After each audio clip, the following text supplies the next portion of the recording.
Future Ready India in collaboration with CNBC-TV18 and Forbes India, rebooting India Inc. Hello and welcome to this special presentation titled Future Ready India, presented by Automation Anywhere in collaboration with CNBC-TV18 and Forbes India. I'm your host Gautam Srinivasan, and today I will engage in a conversation with technology leaders from diverse sectors of India Inc.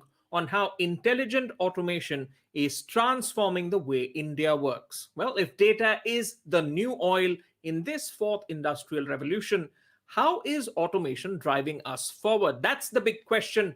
And to answer that, we have a stellar panel. Let me quickly introduce them to you. First up is Ananta Sayana, Chief Digital Officer at Larsen & Toubro. Also with us is Alok Khanna, Executive Director, Strategic Information Systems at IOCL. Manoj Kumar, Head of IT at HPCL Mittal Energy Limited, also joins us. And with him is Rajesh Uppal, Member Executive Board for HR, IT and Safety at Maruti Udyog. And finally with us is Milan Sheth, EVP IMEA Region for Automation Anywhere. Gentlemen, thank you so much for joining us. Automation, a very pertinent topic considering the circumstances. And well, Industry 4.0 rests on the pillar of automation and particularly intelligent automation. So I want to take this conversation from a 3C perspective, which is company, customer, and culture. So let's start with company first. Now, automation can help in streamlining business processes. It can enable faster decisions. And looking at the range of business problems which can be solved with this marriage of intelligent automation and artificial intelligence, how will the very face of business management change for your industry, considering the bandwidth it leaves leaders free? Mr. Saina, we'll start with you. Do you think we are entering the era of de-headquarterization, in your opinion? At Larsen & Toubro, automation is a part of our overall digital transformation journey. One example of what automation has been done at all our project sites is thousands of construction machinery equipment have been connected using IoT. So it is automated, untouched by hand. All this machinery send data back to headquarters or wherever you want to see it from, saying when did the machine start, how much did it produce, what work did it do. So it is possible for anyone who is monitoring the project or monitoring the performance of the machinery to know what the machine did without having to visit the site. And so that provides visibility about the progress in the project. And this is one example of untouched automation where a machine is connected to the network and transmits data about its parameters and the work that it done. We have connected over 10,000 machines across 600 project sites. And this gives us a dashboard which you can view from anywhere. And you said it right. You don't have to necessarily sit in headquarters to view the dashboard. You can view the dashboard on a mobile phone from wherever you are. And not only that, that is about the equipment. Likewise, there are a number of other things that give us visibility into what is happening at the project. Mr. Uppal, wide, extensive dealership network, a wide showroom network. How is this automation process kind of leading to a de-headquarterization for the auto industry, and especially in your use case? Okay, see, digital interface with a customer has been a primary project which we are driving, where with a large customer data on backend, how can we very prescriptive to each customer on any mode of channel he want to interact with us, whether he's talking to a dealer sales executive, or he calling us on phone, or he's coming to a website or an app, a multi-channel experience to customer, and which is predominantly has to be digital today, post-pandemic, which is the whole way of working today. So the whole part of creating that central digital framework for our customer has been a major focus for us in a plan. And we're trying to make sure that with all the data coming from various touch points around, how can we very prescriptive to customer and give him exactly what he's looking for from us has been a major focus for us to look at that. But which is very keenly supported by other projects on a back end, whether it could be IoT and shop floor to be more efficient, or even IoT on our logistics to be very predictive on where your goods are and when are you going to reach to customer to deliver him on time and so on and so forth. I think automation on all areas of business is a prime focus of over there, and we want to ensure that we deliver value to our customer based on the what he wants to get from us. All right, Milan, let me get your view. And you've got two very large companies, conglomerates even, who are talking about automation and how there's already a very strong end-to-end digital first strategy in place. In your opinion, how should laggards who have to catch up with these large competitors, how should they approach the automation journey? Well, I think both Mr. Uppal and Mr. Saina touched on a fundamental truth, which is customer experience. You're trying to improve customer experience by using automation, or you're trying to bring productivity in your back office, mid office functions. I think the learning we've had working with conglomerates and the large set of India corporate, India Inc., is twofold. That whether you're a laggard or you have started early, the it's a there's a huge opportunity to automate, simply because we've always used adding more and more linear equation of people to the growth, and the technology necessarily always was not fully deployed. So that's one opportunity for everybody. And then the second is that if you are seeking to do customer experience, whichever industry you are in, whether you are in oil and gas or a automobile, as Mr. Uppal highlighted, that you want to offer a channel to the, and there is the big opportunity that can your every employee use an automation to be an assistant to them, to make their work better, help service the customer faster, and obviously at a lower cost. So the opportunity is both on the front office, Gotham, as well as on the mid and back office for different dimensions of the problem you're trying to solve. All right, and Manoj, what the views you've heard from our panelists, what's your view on in the approach of an automation journey? What do you think are the key aspects of a great automation journey? See, automation is, it has become the DNA of any organization. It cannot be a separate strategy. It should be the part of the business strategy, where the automation comes first. And Miran rightly said, but traditionally, in India Inc., they believed in more hiring people because we are not as expensive what we have seen in the Western world. That was major driving force. But now with the automation, what we are realizing, with this available manpower, we need to deliver the quality work. Okay, because this generation, the next generation, they are not looking for the survival only. They are looking for the quality of the life, quality of the work. So if we, take out the mundane and the repetitive task out of their life, they can spend more on their analyzing and the quality work, which is a major factor, in my opinion, to retain in the respective organization and to give them quality work. So this is also a very important factor, in my opinion, how automation is getting right. And there are many digital tools, what we say, whether it is a robotic process automation, IoTs, big data, or, the live chatbots, the natural language processing, etc. So, we need to give the, different experience. And this experience, of course, to the customer, to the employee, to the partner ecosystem, to the society, but those kind of things we need to keep on pushing. And as I said, it should be the part of the DNA of the organization. It should not be a separate strategy, the digital strategy. Question to you, Mr. Khanna. How does automation help conglomerates manage large disruptions, especially from the perspective of resilience in their business continuity plan and business continuity management? We have got huge processes like direct benefit transfer of LPG to almost 3 million customers every day directly into their bank accounts. Similarly, the release of 8 crore Ujjwala Yojana connections to the stakeholders within a very short period of 1 year. So these are all examples of big data where it not only involves integration within the internal system, but also external systems like bank, GUID, NPCI, etc. And as this data is pertaining to public, therefore it has to be handled with extreme sensitivity also. The resilience in the process have to be especially concrete on data management and data recovery, as well as keeping tab on the status of data at any point of time. So with the availability of better connectivity, server virtualization, and cloud storage, they provide a great possibilities in on this front. And with the MITI approved certified data centers coming up, large organizations like us will be able to leverage the power of cloud also, and moving to public or private or hybrid clouds, it is definitely going to help us in reducing, optimizing manpower, improve security, and simplify processes. And of course, the most important, ensure availability. Automation Anywhere presents Future Ready. Automation Anywhere presents Future Ready India in collaboration with CNBC-TV18 and Forbes India, rebooting India Inc.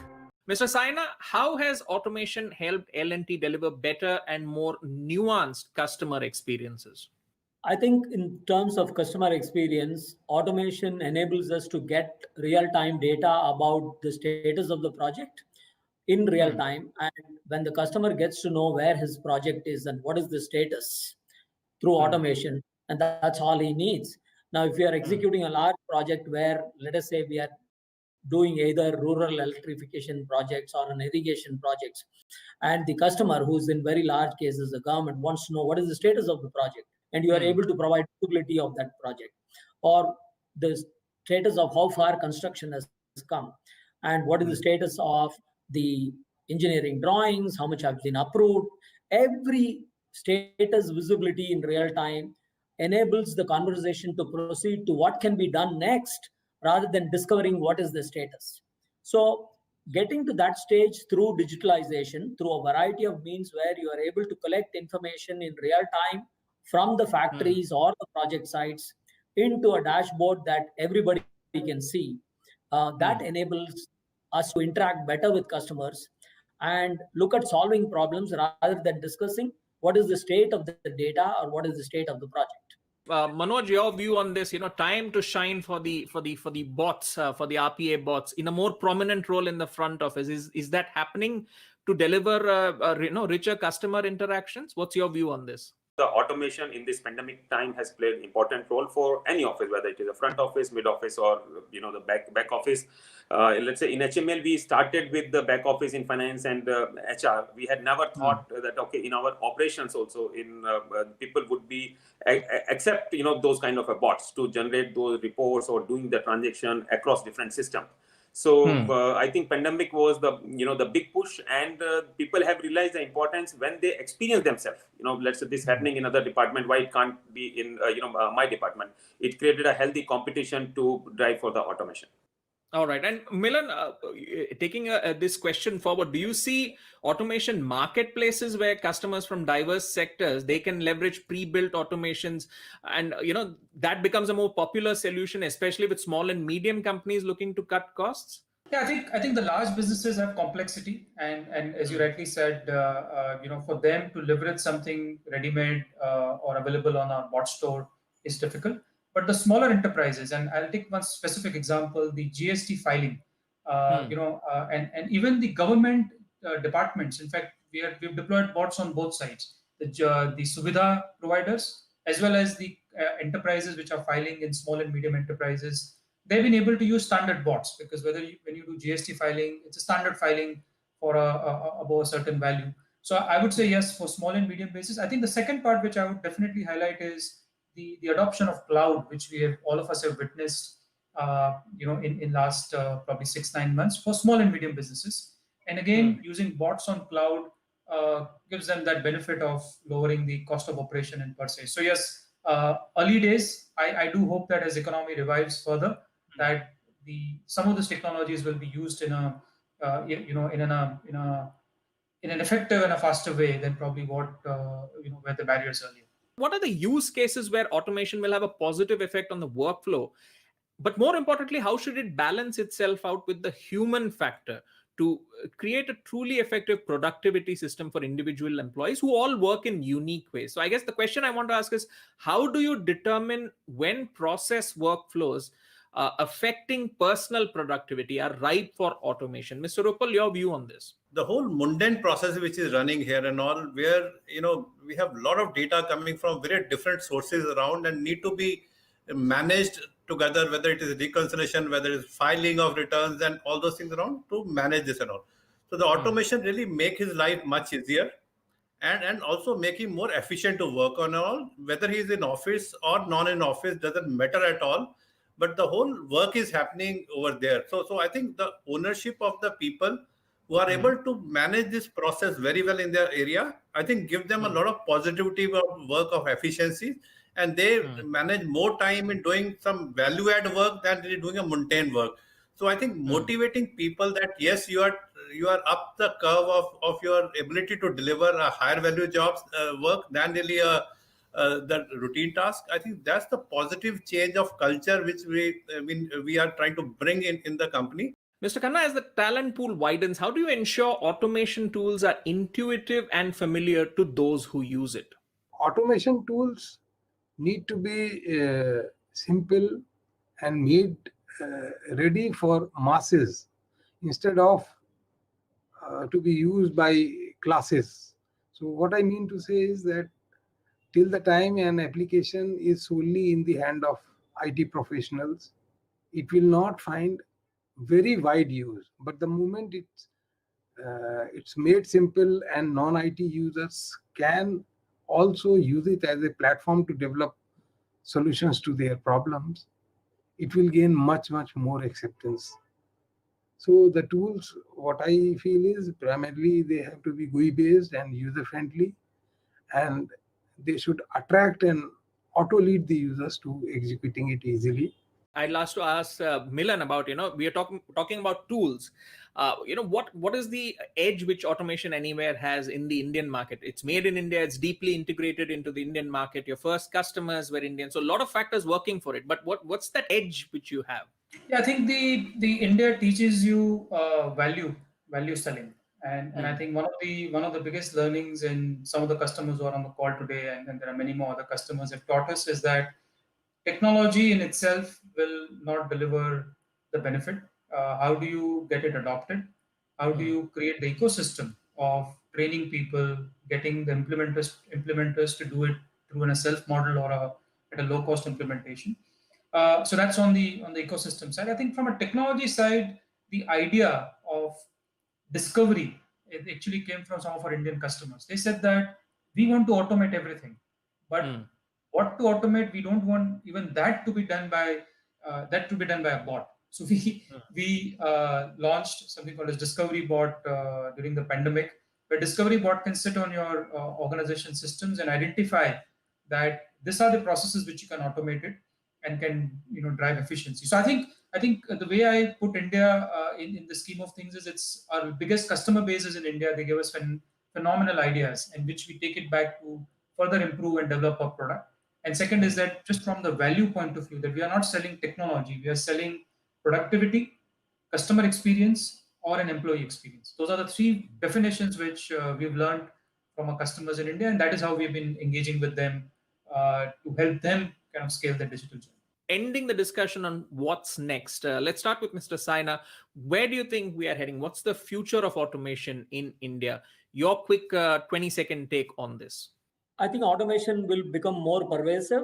There will be more and more areas that will get automated. And automation will not stop with just automating mundane processes. It will go into artificial intelligence, machine learning, where the bot slowly takes some decisions and then suggests some actions, and it will become more intelligent. So the 20-second answer to that question is that automation is going to become more intelligent. Mr. Uppal, your view on this, the future of automation in India. What's your statement? I think the automation, instead of becoming a more COE job, it will democratize into the whole organization, and everybody will start using it to add value to their business around. I see that happening in a big way going forward. Then really become an expertise job by some people to create those automation bots and all, and then rolling it out. It will democratize a lot within the organization going forward. I think I see that happening going forward. Manoj, what's your contribution to this question of how India can become more future ready when it comes to automation? See, in my opinion, and I strongly believe that it's not that, okay, the labor or the manpower is cheap, that will drive the automation, but this talent would like to do some high-end job. I think that would, lead to more automation, because nobody would like to do the mundane and the repetitive task. everybody would like to, do more hierarchical or more advanced value-added work. So I think that will push the automation, and even in a country like India. Mr. Khanna, your summary statement? So the future of automation in India is not only relevant for large organizations, but also for startups that are budding up in large numbers. With the government push for Atmanirbhar Bharat and digitalization, this can enable automation in a more democratized way. And wherever possibility of automation replacing human interference can be identified with IT/OT integration, there is immense scope for moving digital. Milan, your summary statement on what's next when it comes to automation in India. I think we'll take the robot out of our daily activities, and automation will augment human intelligence to essentially allow them to do what they're really good at, which is customer experience, empathy, and so a lot of softer skills will play a bigger role. From a technology point of view, we see that 3 years from now, voice and bots will start integrating. Today it's human and bot, but we see that 3 to 4 years roadmap where voice command-led bot execution is something which is likely. And good news is that we believe that it will start from India, and then it will just expand from India to all over the world. All right. So India would become a sort of laboratory when it comes to automation and the solutions that it presents to diverse businesses and helps them solve a variety of business problems, which in turn is always towards helping the customer get a better experience. On that note, we'll conclude this discussion. I'd like to thank all our panelists for joining in. This has been a discussion on Future Ready India, presented by Automation Anywhere in collaboration with CNBC TV18 and Forbes India. Thank you so much for tuning in. Automation Anywhere presents Future Ready India in collaboration with CNBC TV18 and